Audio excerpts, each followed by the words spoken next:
After that introduction, I can only disappoint. So hang in there, but, failure is the pathway to success, fits well with this idea. One of the first requirements that I had to tell a story. I've never told a story before, and so I'm going to have to tell a story to you all. And they said they wanted it personalized, and so they wanted it about moi. So I'm going to spend just a couple of minutes talking to you about myself and how I got into innovation and why failure is so important to me. I stole the idea from IDEO, fail early, fail fast, fail often. Just like vote early, vote fast, vote often. The same kind of idea. So we're going to move forward along that. In medicine, we have to disclose who we have financial obligations to. I'm looking for volunteers as always. I will not be speaking about these specific technologies, but you need to know. That's my office. Everybody shows these wonderful buildings, but this is just outside of my house back home. I need this. I don't go back there often enough, so I need this to be able to remind myself. I always need prompts, and so this is my life. Not very exciting. Although I was born in Ohio, I was raised in Florida. And my mother was the dominant one in the family. And as long as I can remember, I was going to be a surgeon. There was never a question about it. It was kind of like a destiny. And so, unlike many of you who've got ideas and have decisions along the line, I didn't have one really. It's not in my genes because neither my mother, my father, my mother's a housewife, my father was a factory worker, had it in their genes for brilliance. And so obviously I don't have it. So I had to find some other way to get there. The only decision I used to make as a child was I would have to either go out the back door where the canoe was in Florida, and I'd go into the Everglades, and I'd go camping, or I would go out the front door to the beach, and I'd go out swimming or skin diving or something like that. That was the level of decision I was making. And I think it must have been the primordial ooze of the Everglades that kind of gave me the drive that I've had to make things happen and make things different. There wasn't a lot about diversity back in the 50s when I was growing up, but what ended up happening, interestingly enough, is I got into a university because of that. Not because of race or gender, but because of states. Johns Hopkins had to have a quota of people from Florida, and I probably was the only person in southern Florida because it's only got the Everglades, and so I got to get in that way. I remember the first day that I was there, and I got my class list of what I was going to take. And because I was going to be pre-med and a doctor, I was going to have chemistry and biology and cell biology and all these. And I went up to my professor's room, who was going to be my counselor, room 333, Gilman Hall. And I knocked on the door, and I came in, I sat down, and he was looking over his glasses, and I handed him my list of the courses that I was going to take. And he continued what he was doing, so I looked around. A really fancy little kind of glass statue in the corner there with all the rainbow colors coming off of it. I said, man, this is way cool.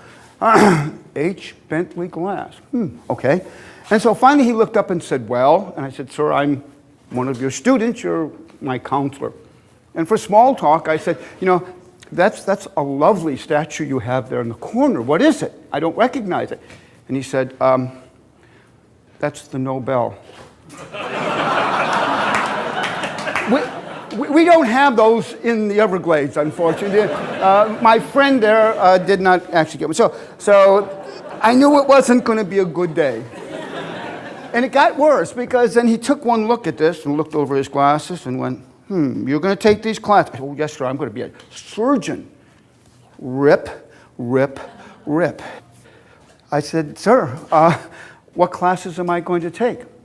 And he said, you are not going to take anything but the most basic of all sciences, which I incidentally passed everyone with a record at Johns Hopkins of C minus, minus, minus, with the threat that I might have to take the course again if I got a D, and they didn't want me back in their classes.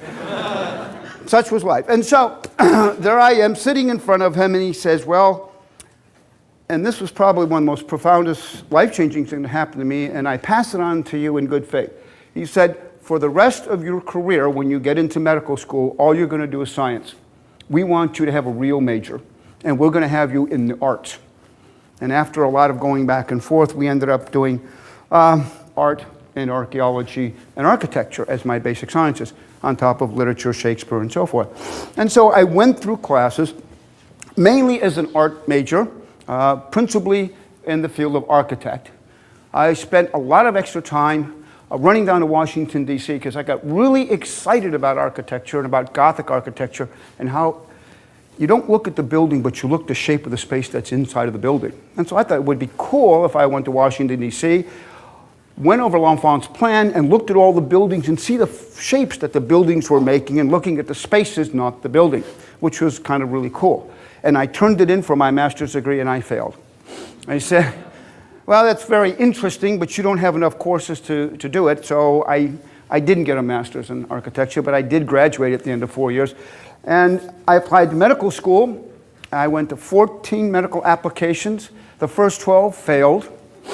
And finally, the 13th and the 14th accepted me, and I went to Hahnemann Medical in Philadelphia. I'm not sure why, but I really enjoyed it. It was an outstanding one.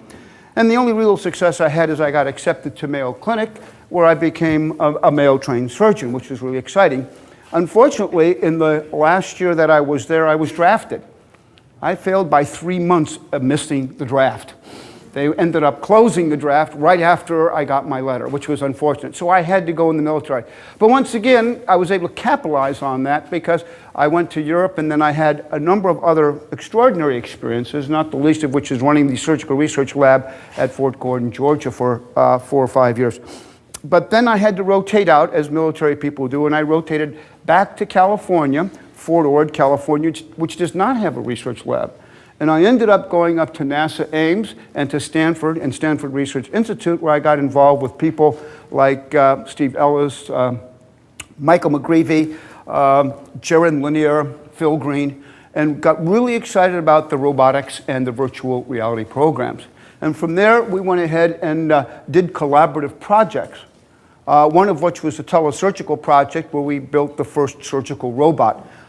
When I presented this at a meeting, a friend of mine who later became Surgeon General saw this and sent me to a place called DARPA. Who knows DARPA?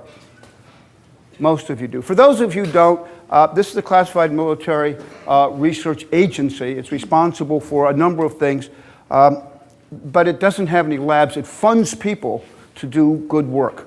And so as a result of that, we have today things such as cell phones, GPS, lasers, internet, and on and on. Many of the things that you think came from some specific industries or academias, actually, they did come from there, but the money came out of DARPA because some program managers said, we really got to have this, and pushed them hard to make it happen. They probably would have happened anyhow, but maybe not quite as fast. The thing that I learned at DARPA was to fail again. The great thing about it was that DARPA has a budget. This year it's $3.2 billion.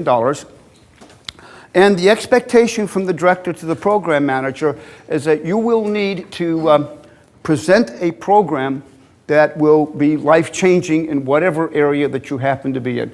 Truly disruptive technology before Clayton Christensen coined that term. And money wasn't the issue at all. You would present the program, and he would bless it, and then you would go out and you would fund it. And at the end of 4 to 6 years, you would do a review of these, and you were expected to have a 10% success rate.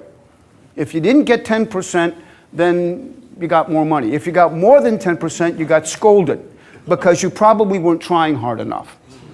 So the idea here is that most of the money was wasted, according to main business practices. But that's the way DARPA does business. So for those of you who are in business, particularly larger business, who want to do something tremendously innovative, my suggestion to you is to carve out a substantial, significant portion of dollars and give it to somebody that you really trust, that you think is absolutely brilliant to run something, and leave them alone for the next 5 years and see what they come up with. Don't make them account for the money. Don't even poke your nose in there. Because as soon as you do try to micromanage them and try to hold them accountable for those dollars, your innovative research program is going to go to pot. And I can guarantee that based on, we have the B-2 bomber, which was another program from the Skunk Works and so forth. Not a lot of corporations or business can afford to do that.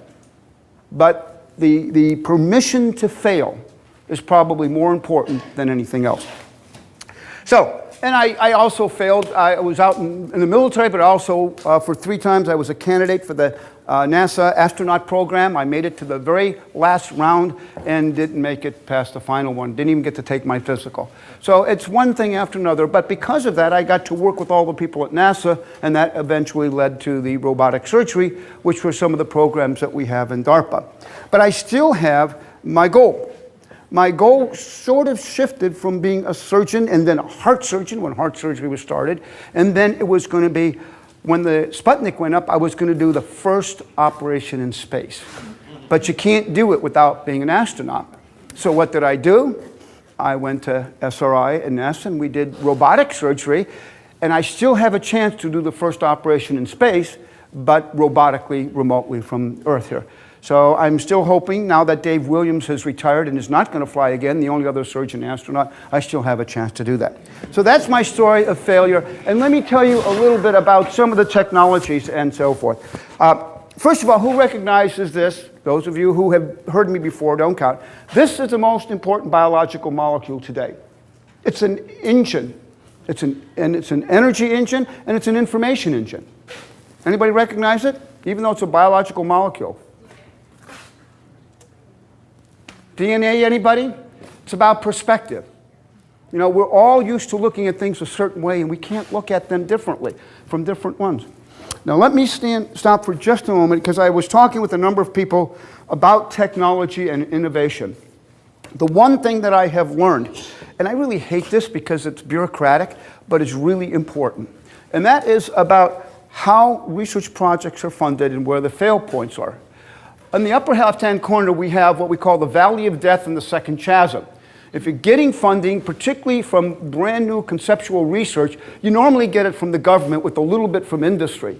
And then after about the time you get a prototype there, they say, hey, we're done funding it. You know, we have invented something new, go to business and get your money.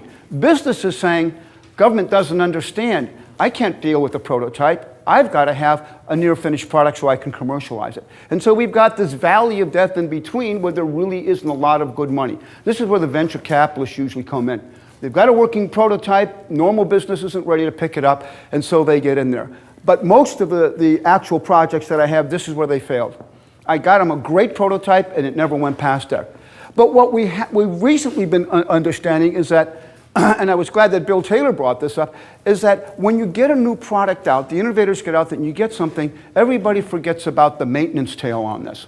And so they go ahead and they buy something new, but they don't have the personnel or the supplies or the maintenance contracts in place, and it sits in the corner and never gets used. You'll see this with lasers and operating rooms and so on and so forth. So just keep that in the back of your mind, that research to product is a whole transition. As a matter of fact, NASA and then the military wrapped all of this into a single area that they call acquisition. And acquisition begins with the research project and ends with it in the hands of the soldier on the battlefield with continued supplies. That's the acquisition process. So if you're going to innovate something, you've got to make sure that you think out what happens after I have the prototype. How is somebody going to make a machine that is going to create these by the hundreds or the thousands or the millions, and then how is the sales force going to get it out there, and are the people really going to use it? Most researchers, most innovators don't think about that part. And so they get this fabulous project all the way up to about, even past the valley of death, and then it falls after that. However, there's hope.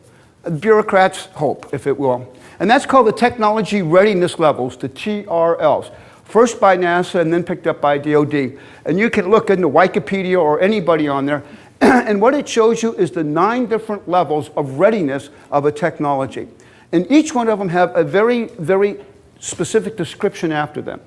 So from that standpoint, you can anticipate what the needs of your project are going to be from a very technical standpoint in order to get it out of your laboratory and move it forward. Those who have submitted proposals to me with technology readiness level, I have over a 40% success rate. It is a huge difference because when the researchers are doing the work, they begin collaborating early with business and they take into account those business practices that are going to be important to make them a success. Now, if I've completely bored you, because I'm bored, we'll go on to some of the fun stuff. First of all, the future is not what it used to be. Now, that's a really profound statement, because what Yogi Berra says is your fundamental assumptions are wrong. This is particularly true in the healthcare field, which was born in the industrial age. And so we all were taught and learned and practiced medicine with industrial age technology, but we're in the information age. We're trying to get there, but we're really not there. Trust me, we're not there. Look at your electronic medical record if you think we're in the information age. Alexander Jarvis is doing a fabulous job on bringing visualization forward. Visualization, I think, is going to be really important in the future. So we think the future is here. It's the information age. We need to get into it. But I would say that that's the wrong answer. For most other industries besides healthcare, that is true, but not for healthcare. We believe that what has happened is we've had Alvin Toffler's 3 ages have begun. Notice they've got this long tail of innovation, and then this rapid revolution occurs. But then when consumers begin to use it, and it becomes a consumer product, the revolution stops. There is no such thing as a new technology in cell phones. We were using the same cell phone that we had in 1972, all right? And we think that one of the areas of that is going to be in the area of biotechnology. Biotechnology merging. As a matter of fact, everybody's been talking about interdisciplinary research. And this is where it's coming from. It's at the intersection of the different ones where this would end up occurring. I just got the 3-minute warning, so you're going to not have half of the lecture. I will stop very shortly. Science right now is in a crisis. It turns out that we have a clash of the dinosaurs and the mammals, if you will. The dinosaurs are all of our scientific wisdom nodes. In healthcare, we have just for the very first time embraced the scientific method, and we call it evidence-based medicine. But right now, there's no room in the scientific method for imagination or any of these other. Is the scientific method dead? Do we need to look beyond it? The scientific method has been evolving from the very beginning with observation, phenomenology, experimentation, and finally the scientific method. And so what we are noticing now is that whenever a whole rash of new technologies begin, in many, many different fields, a crisis occurs because science is no longer capable of explaining all of these technologies at this time. We are there right now, according to Stephen Hopkins, Stephen Wolfram, and a number of the others. The other problem is the scientific method can't prove everything. Scientific method is based upon a hypothesis with a controlled, double-blind, randomized controlled study. Now, I am looking for someone, volunteers, anybody who will be part of the experiment to prove that the parachute works. We have no control arm. No one has jumped out of an airplane without a parachute to unequivocally prove that parachutes are scientifically valid. However, we know that we use them. So if anybody's willing to volunteer in the control group, let me know afterwards, and I'd be happy to do a scientific study. The point being is the scientific method isn't the answer. As a matter of fact, it needs to evolve, particularly now as the new technologies are moving forward. I was going to show you a number of these technologies, the virtual autopsy, which we are using on our soldiers, total body scans, similar to what Alexander had showed you. There's a new kind of surgery, which is called incisionless surgery, or where you go down through the stomach, make a hole in the stomach, and actually pull the organs out through the mouth without ever making an incision. And robotic surgery that we've had, we did what we call the trauma pod. We built an operating room here without people at SRI International. Using the Da Vinci robot, we're actually able, on animals now, to operate on an animal without ever having a person in the operating room. It's all done robotically. Collaborative Da Vinci robot on the outside of the glass door, and the other ones, tool changers and parts dispensers, just like in industry, we're actually able to do that. See if we can get there. We're looking at new ways to control surgery. We can begin thinking on the micro and the nano level, but our hands are not capable of doing it. So by implanting probes in the brain and learning how various other animals work, like this is an insect, the most efficient motion machine on this planet happens to be the cockroach. And Robert Fuller runs them around on treadmills and measures their brain pattern to see why they're so efficient to where he can program his robots. We're beginning to use those in other areas. Pass that one. And they've developed here at Brown University a probe that they put in the brain of quadriplegics, and they're actually able to connect that probe from a wire to a synthetic arm, and here is the first person that's ever had a probe put in his brain, a quadriplegic that allows him to actually control an arm simply with his thoughts. And DARPA's got a new program, the Intelligent Prosthesis, in which our soldiers returning from battle that have had amputations because of IED explosions and so forth, we will be able to, within the decade, actually give them an artificial arm that's nearly as good as their regular one, and they will control it with their thoughts. All the science to do that is in place. It's going to be a lot of hard work, but it's not far away. There is the implantable device. And we're also looking, can we do this without having to put probes in your brain? Can we actually pick up those same signals through the skull? This is really, really hard. I think it can be done. I don't know if it's going to take 20, 30, or 50 years, but there will be a time that we can begin interpreting people's thoughts by putting things like caps on. The reason that that's important is because if we want to go down to the molecular level, which would result in, for example, your surgeon changing your genes instead of infecting you with viruses to change your genes, to do genetic engineering, we have to work on the nanoscale. And there is no robot, nor is there any human capability to work on the nanoscale. But I can think about it. And if I can send my thoughts to a machine that would do that for me, then we can get down there. So we need to have this technology to move to the next level. We replace anything in your body either with prosthetics that are intelligent, and there's the first soldier that went back to battle with an above-the-knee amputation, or synthetically grown organs. We have grown quite literally every organ in the body except for the brain, including some nerves. We even have a company called TGON, which you can send your stem cells if you've got bladder cancer to. They'll remove your bladder and give you your own bladder that has been grown with your own stem cells, which won't be rejected. So we're moving on synthetically grown organs. And finally, with genetic engineering, we've been able to take from the spider and put into the goat the genes for the protein that makes the strongest known fiber on this planet, the silk. And there are now unlimited quantities of that silk protein in the milk of the goat. So we're actually able to harvest it from it and be able to get it. Maybe this means instead of bricks, mortars, and smokestacks, what we're going to end up having are fields of plants or herds of animals that will produce the things that we would need, rather than having to have them pollute the environment. And finally, I was just talking 2 weeks ago with Mark Roth at Hutchinson Cancer Institute. He discovered that animals do not hibernate because it's cold. They hibernate because a chemical in the body turns themselves off. He's been able to reproduce that with something called hydrogen disulfide, which is a gas that he's using right now.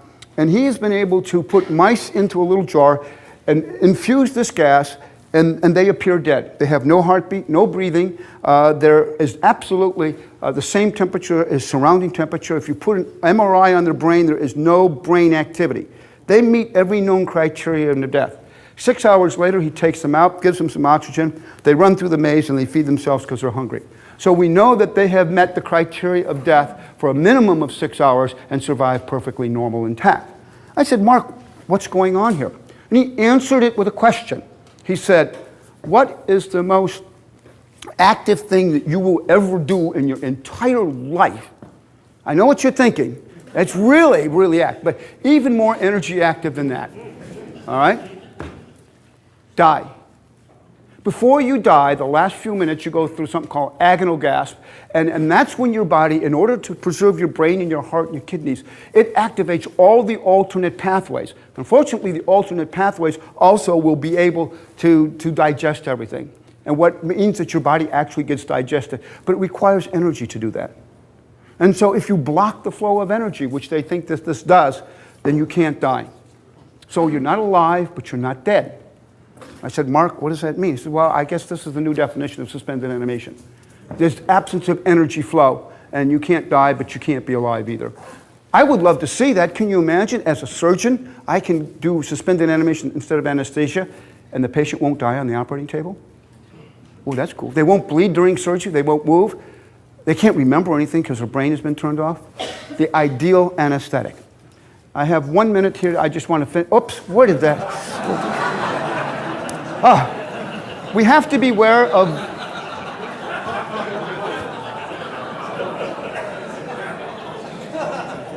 No matter how hard you plan, there's going to be something going wrong. But do not be discouraged. You know, your mistakes is what your experience is built on. But Leonardo da Vinci said it better than anyone else has. The only thing that's more dangerous than that trying too hard and failing is not trying hard enough and succeeding. And I think we should learn very well from that. Just a couple things in the last 2 seconds here. We know about human cloning. We also have genetically engineered children. Now, I know the genetic sequence that the snake uses to see in the dark, or the hummingbird locates in ultraviolets with a flower. What happens if we gave this to your daughter? Now she can see, and no one else would be able to see in the dark. Should we do that? We can. We already have done it in the laboratory, but should we be doing that? Who's going to make that decision? We have 3 different species of rats that live the equivalent of 2 to 3 times a normal lifespan using anti-telomerase, apoptosis, or various nutritional manipulations. They live 2 to 3 times. And we have known about this for 10 years. Should we give this to your granddaughter? Now she's going to live 200 years. What is that going to mean for the food that we have? Who's going to get this? Is everybody going to get it? Who's going to regulate it? I don't know. Who's going to make the decisions? The lawyers and the politicians? We can replace nearly every single organ in your body. If we did that, are you still human? What is it that makes you human? This flesh and blood that you were born with? Or is it something else? Talk about a moral problem. So finally, I tried to show you some of the profound sciences that it's going on and what the implications that you and I all have to be engaged with. And I close with this paraphrase from Francis Fukuyama's book. He's the chairman of the President's Commission on Bioethics. And it goes something like this. For the first time in history, there walks upon this planet a species so powerful that it can change its own evolution to its own terms and its own choosing. That species is Homo sapiens. My friends and colleagues, my question to you, what will you choose to make the next species following humans on this planet? As of now, the decision is in your hands. Thank you very much.